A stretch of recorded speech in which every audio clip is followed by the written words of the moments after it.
In this tutorial, we'll be using Nmap, Nessus, and Metasploit to hack or take over a server or computer on a network.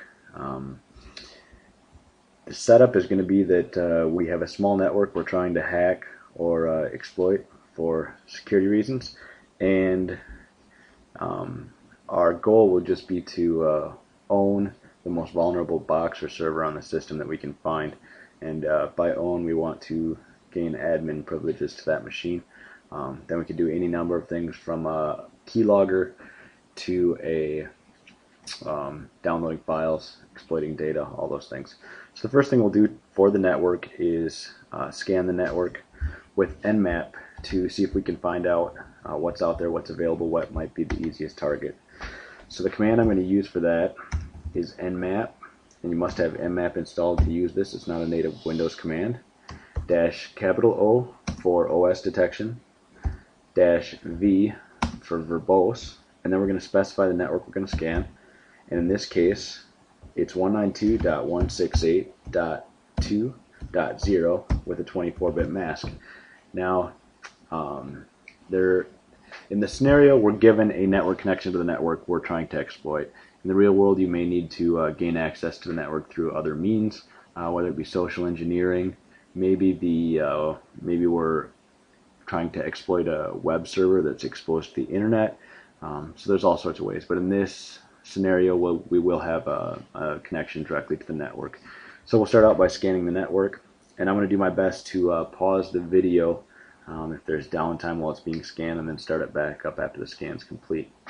But what Nmap is going to do is it's going to scan for open ports using different types of scans and see what's out there on the network, see what's live, see what it can find.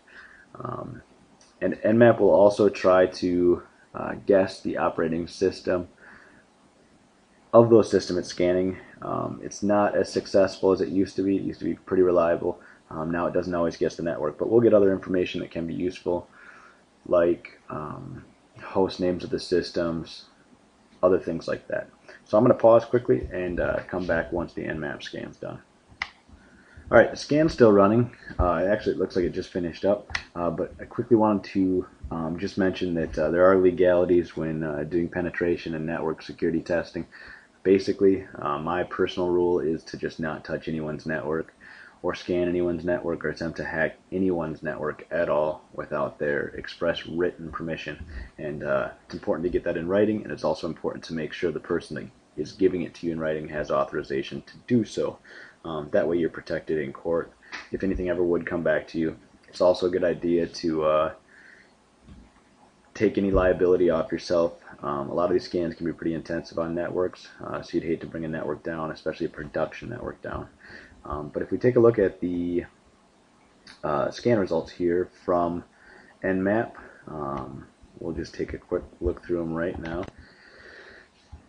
And you can see it shows some of the results as it scans. It also starts to give us information about particular hosts. So here on FreeNAS, which this is something that happens a lot. You can see just from the host name, FreeNAS is a operating system. It's a network file share. So just by the host name there, we know what's going on that server, even though there was no exact operating system match from Nmap. So that's good information we gathered there, even though the OS detection didn't work. Same thing here. We must have a Linux box of some sorts. It's 2.100. A lot of times something that's .100 might be a router or a gateway of some sort, so that's important to take note of. Another one, MythTV. MythTV is a Linux distro, so there's that information out there. And then we have one that's W2K, and I'm going to guess that stands for Windows 2K. I know because it's my network, but if I was on someone else's network, you know, the server might be named from the operating system it is. Another interesting thing that we can notice by the MAC addresses here is it'll a lot of times give us the hardware vendor. So for this W2K machine, it's a VMware machine, we can tell, because the MAC address is a VMware MAC address. Just like up here we have a Cisco Linksys address. So that's helpful information, and all that's helpful information. And the fact that this is a Windows 2000 machine makes it a very interesting one for me, as there's a good chance it's the weakest target on the system, and one we definitely want to look into further. Another one, this one has XP right in the name, so that's a good indication that it's running Microsoft XP. Might be another good one to scan for missing patches in case it wasn't getting its updates. One called Nevada Quad, a couple other computers. So basically we have 6, 7, 8 computers on this network, and we're going to pick kind of targets to investigate further. And like I said, this W2K, the one at 2.121 appears to be an interesting one, because if it's running Windows 2000, more than likely we're going to be able to exploit it. So the next thing I'll do is open the Nessus, which is a vulnerability scanner. This is the home edition, so it's free. It's free to use on your home network, but it's not okay to use it in commercial for commercial purposes. So if you need the commercial one, you can either buy it. I think it's $1,200. Otherwise, there are other vulnerability scanners out there. The only free one I know of is OpenVAS. But I'm going to pause again while I get Nessus opened up and set up, and once it's up, I'll restart the video.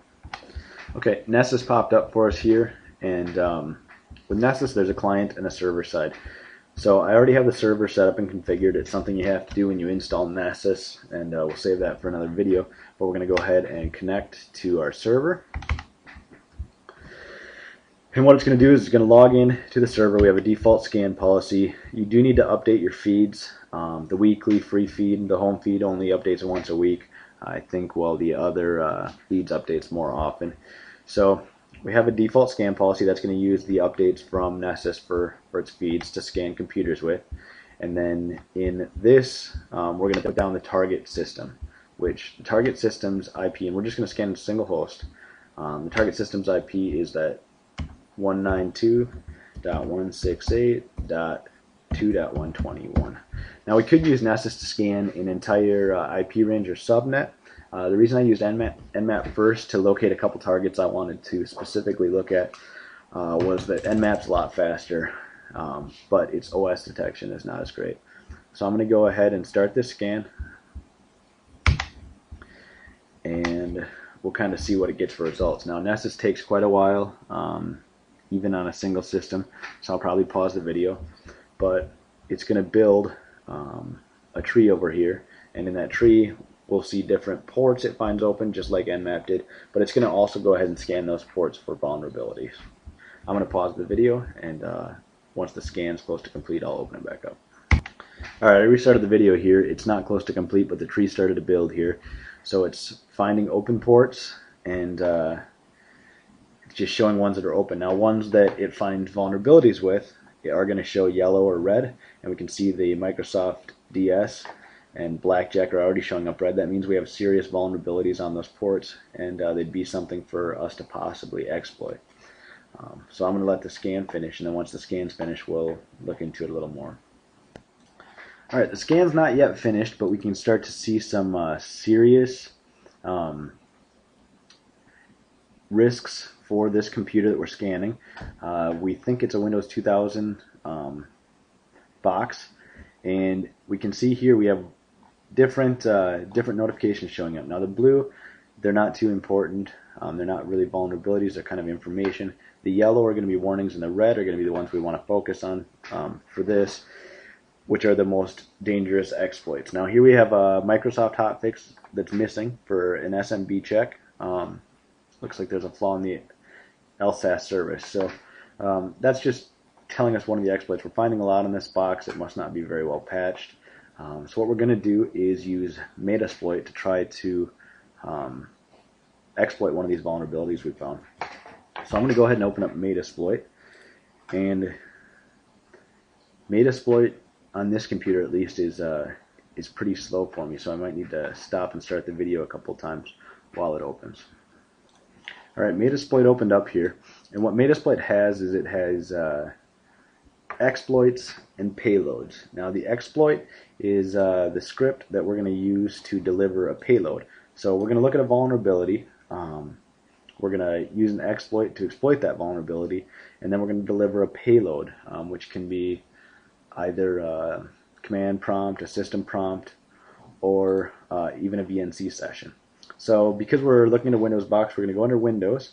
Now the vulnerability that we first decided to focus on here is an SMB vulnerability, flaw in the LSAS service. So we're going to see if we can locate a pre-written exploit for it in Metasploit here. And it looks like we do have SMB, we have an LSAS service exploit. So if I pick this one and I right click it. Alright, I'm going to wrap up this video and I'll start another. So look for part 2. Thanks.